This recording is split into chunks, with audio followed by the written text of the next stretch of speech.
And I again, bado tu in the self-improvement journey and era, I quickly realized that the number one thing that destroys men is not even women or alcohol, it's ego.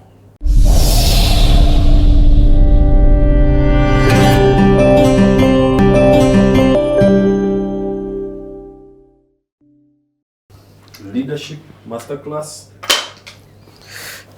We've titled this CTA, this particular episode like that because of just how much gems that we're getting. I knew we're having a leadership series with Phil by listening to his life, but I didn't think it was going to be this much. This is gold, my guys. This is what millions of shillings worth of gold that you're getting from a man who's practically gone through it. I'm still staying in this panel beating that is happening in your life. Ulijita mkutano. You called yourself to a meeting. Yeah. And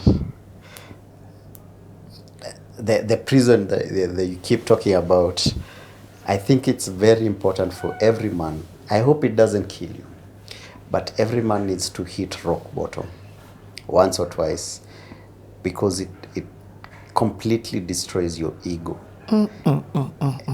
And I again, bado tu in the self-improvement journey and era, I quickly realized that the number one thing that destroys men is not even women or alcohol, it's ego. The number one thing that destroys most men, it's ego. And it's important that once in a while life takes you to rock bottom, so that you're over there stuck naked now by yourself, and you quickly realize, okay, so here I'm BSing. I don't know how to handle money. Kwanza, part of the business model canvas, they had to bring in a financial, mbona jina inapotea, anyway, a finance manager, expert, yeah. Who now looked at our books and just called us for the BS that we are. It's like, nope, grow up, shame on you. How can you survive like this in a business? And they literally, manze. What were some of the things? Thankfully, we, again, like I keep saying, we're not the greedy type that ran off to buy cars and but it was like a hard truth being told. I didn't know this until then. If you find that in your business, you are hiring more than 5% of the budget, you're not ready to do that business. Whatever you're hiring, be it gear or whatever. So the minute we had that, we were like, oh my goodness, because by then I think we were hiring like 75% of the gear. So we went ham on investing in our own gear. Companies that hire more than 5% of what they need to run the business, that's a business that's going to fail. Number two, if your business expenses exceed 45%, wachana your contract. That's when we realize how many bad contracts by then we had gotten ourselves into. Because the way business works is you'll budget, it should fall within the 45% and below, because it's a given. It will always exceed. Whatever you project and what you end up using. So that's why you give yourself 45%. Then you give yourself allowance. And then kumbuka kuna taxes. Yes. Kuna rootonomics. So before you get to profit, so if you ever do your math and your projections, the contract you're being offered, and the money you're being offered, you cannot do the whole business with 45%, walk away. Wow. Yeah. So this guy looked under the hood. Yes. It's like, you're living in a house, you're paying how much? Yeah, toka huko. I love that guy. Yeah, toka huko. Because, again, you're a company leader, so why are you paying rent for that much and your company is not making that much? Another hard truth we learned is your rent should always be a fifth of your income. These are things no one had ever taught us or, told us. I'm like, fifth, guy, sitaishi kwa kibanda. Narudi Dandora. So unapanic hivyo, then anakuambia it could be a fifth of $1 million. So now again, learn how do you grow your revenue streams so that your salary is not 50,000, it's 5 million. Yeah, then if you live in a fifth of 5 million, I think unaishi kwa palace. Yeah. You know, bro, umeongea.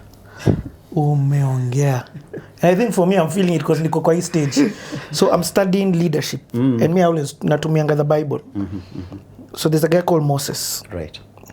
This guy, forget everything. Think of him from the leadership perspective. Right. Humse ako na ego. Ako prince. He's an Israelite in Egypt. He's a prince. His uncle is Pharaoh. Yeah.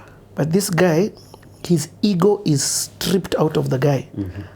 He's kicked out or he runs away because of killing a guy. Yeah. And then he goes to live in his father-in-law's house. To be a shepherd. Yeah. Mungu anampata as a shepherd. Banze. So I was asking what? And this guy then goes on to lead over 2 million people. Yeah. So one of the greatest and most humble leaders is Moses. Yeah. But in my mind, I was like, guy. So I'm trying to figure out how did this guy go from stammering to leading 2 million people. Yeah. You get? For me, it's a leadership conversation that I'm like, how did this man transform from here to here? And the reason why I've said this story is because here, in the beginning, he was being broken. Yes. He was being broken to check his pride and ego. So when you tell me that the reason a lot of businesses don't succeed is because of ego, hey, it's made me want to check myself. Bro, like,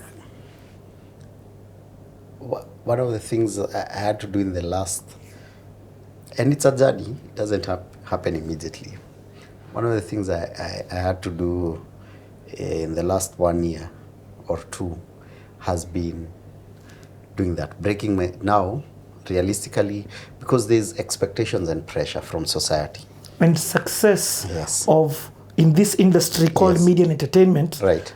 Outward success is a fuel for ego. Kabisa. So you live in houses you can't afford, you drive cars you can't afford, and then you're surrounded by people who are doing so well.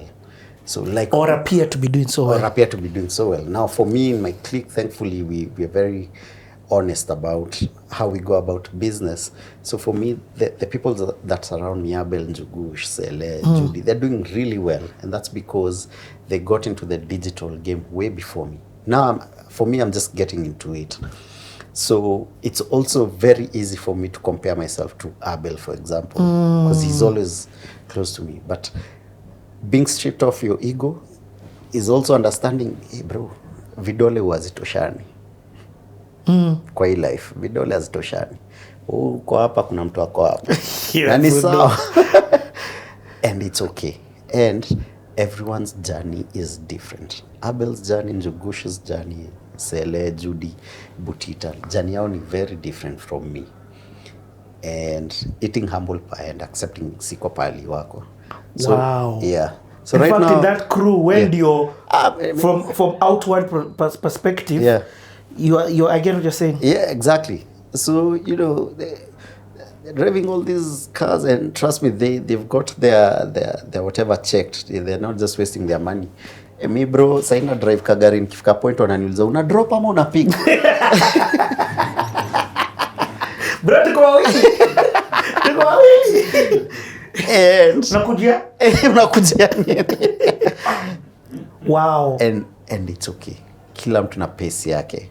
So that is what being stripped of your ego is. Phil, hapo umeniguza. So for me, I even tell, especially men, because I know ego is something that destroys men. A lot of the times we introduce ourselves by our titles. Like, Riti, who are you? I'm a digital strategist.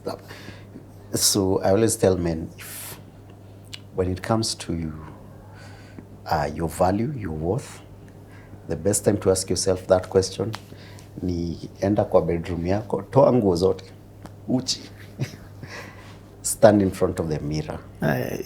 Ukiwa hivyo, no titles, you're completely naked. Are you proud of the man that you're seeing? You can call me Mandingo.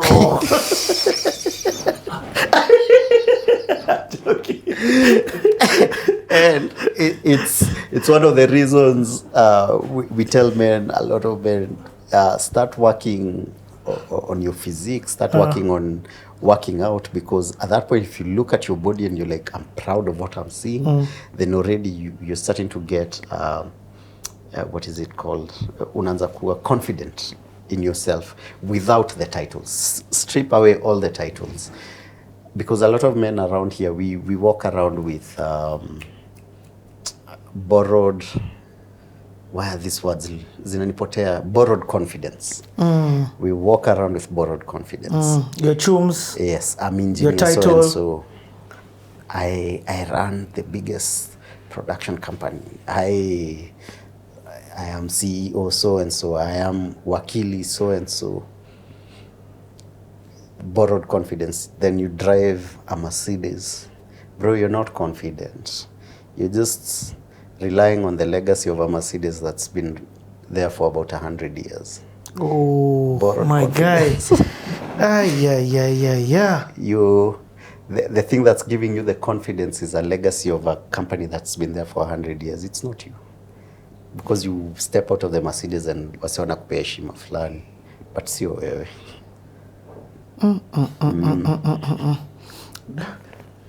I've paused a bit because if you don't want to answer this, I'll just continue. Yeah. Has divorce made you even re-examine yourself more? 100%. Oh my goodness. So, what divorce does, if you know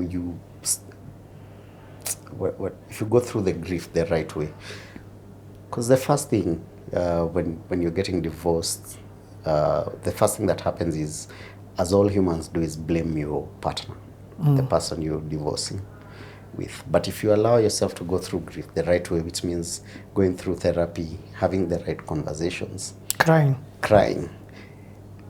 you quickly then shift from blaming your partner, and then you put yourself on the seat and you call out your own BS, and you're like, I failed in this and this and this and this and this.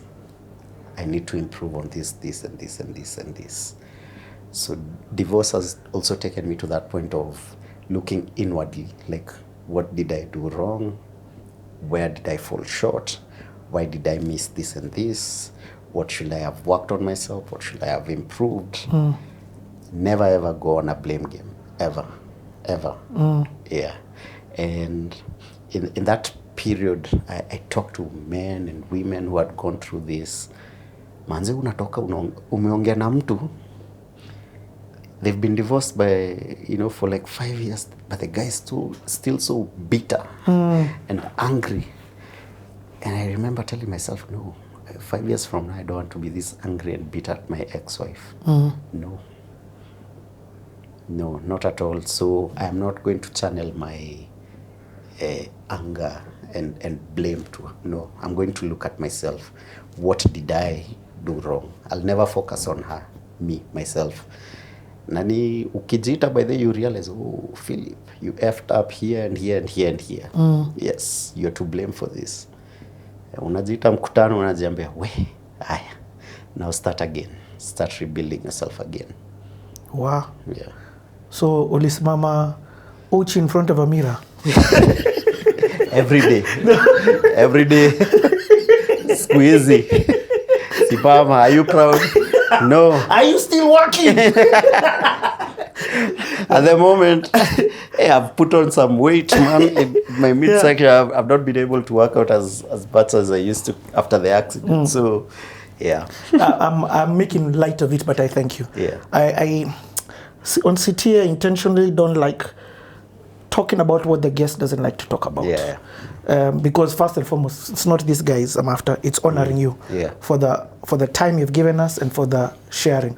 But I'm also aware that very many men are going through this thing. Yeah. It's becoming, and I don't understand what's happening, but it's like there are less people together Right. than More people together. Yeah. more people together, Yeah. or even the ones together without the blendedness entering. You Yeah. know what I mean? Yeah. So I'm so grateful for you sharing, especially for them. Right. So you guys, you're in this business. You guys are being panel beaten, a good one. Yeah. 2 years you're not doing directing video. Yeah. You've become the CEO of the company. Yes. Who did Abel become? The creative? Yeah. Creative lead, creative director. Yeah. Yeah. So 2018 now. Yes. This is 2018. What happens next? So now, as we're doing the business model canvas, we realize higher. Our business model at the moment is B2B, business to business, meaning we only sell our products, the shows, to channels, media stations. But for us, it was not sustainable because tulijiuliza tu maswali ngumu. What if Mnet closes today?